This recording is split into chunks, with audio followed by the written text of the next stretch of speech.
这是一位活了几千年的调酒师，但是却从来没人见过他调酒的过程，因为每次在客人上一秒刚报出鸡尾酒名后，他下一秒就把调好的鸡尾酒成品端上来了，就像是用魔法凭空变出来的一样。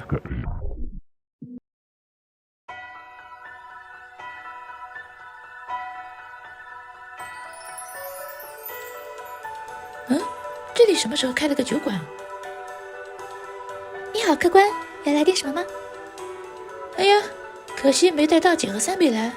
今天好不容易跑出来一趟，就来一杯最常规的挪威森林，让我看看你的功底。好了，您的挪威森林。这就是？是的。这么快就好了？是的，就是这杯挪威森林。不是，你不会随便拿了一杯糊弄我吧？这真的是调好的酒吗？本店以最快速度让顾客满意为名，所以我们只要在顾客一报上酒名，我们就能立即呈上它。的确是，材料都没错。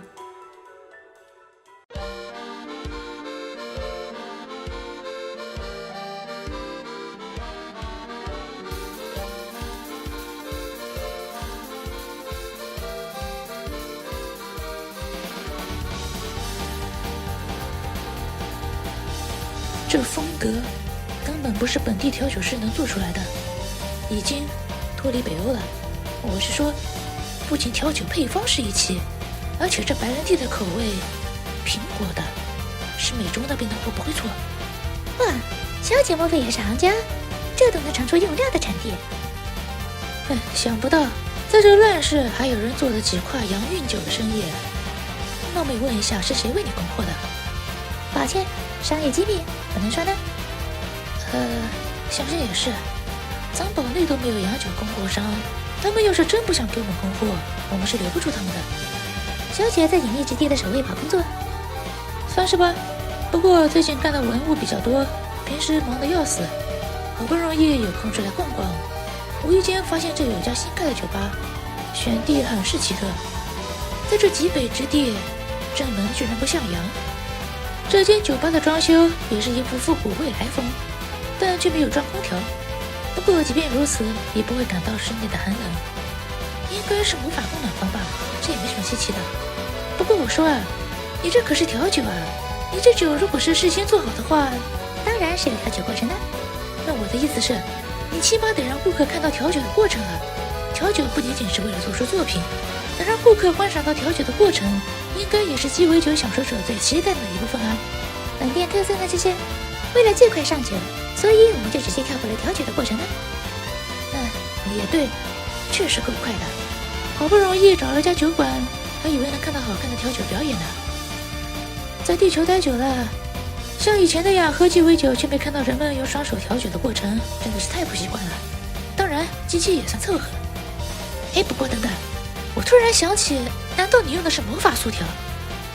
可以这么理解的，小姐。你这么说我就不困了哈。在我的家乡，运用魔法调酒可以做到一人对10种以上配方的同时调制，既精湛的配方上升到20种、30种也不是不可能。天哪，只是想想都觉得那场面那叫一个激动人心呢。而魔法速调鸡尾酒这其中的手法和表演技巧，以及一些特殊的配方一起，可都是只传血亲的族群限定内容。莫非小姐你老家我是说，也可以是刚来地球的时候也在挪威？我还没听说过这世上还有其他地方的人会用魔法调酒呢。世界之大，无奇不有。好，是我胡言了。你知道的，因为隐匿城主原因，我们的确很少有机会离开北欧。你不就是城主吗，米妮大人？居然被你认出来了。哪个普通人头上总是戴着公主冠呢？想在我这走大老曹明的爽文，想都别想。我还以为你不是本地人来着，草酸了呀。草酸？你要说的是草率了吧？正好，那些跟着守卫堡的贵族好久都没见过魔法调酒师了。如果他真的是哪个魔宗名的调酒大佬，可一定要搞好关系，顺便再弄到他的跨洋供货，这堡内多余的周转资金不就有了吗？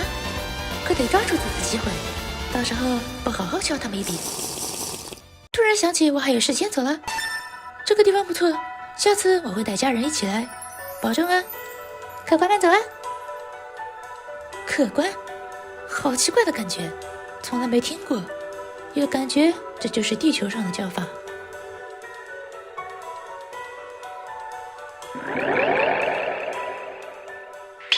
恭喜宿主完成隐匿主持人的接待任务，获得一次本点选举抽取机会。另外负责一个精进分身，分身与本体的感知相连，同样可使用本体的精进鸡尾酒能力。开分店，好呀，我把分身留下，本体再去分店，这就相当于可以出去旅游啦。一位宿主选定第2家分店，地址为朝霞空间站正一主站，地面建设进度6-2。第2发就上太空了，这么大奖的啊！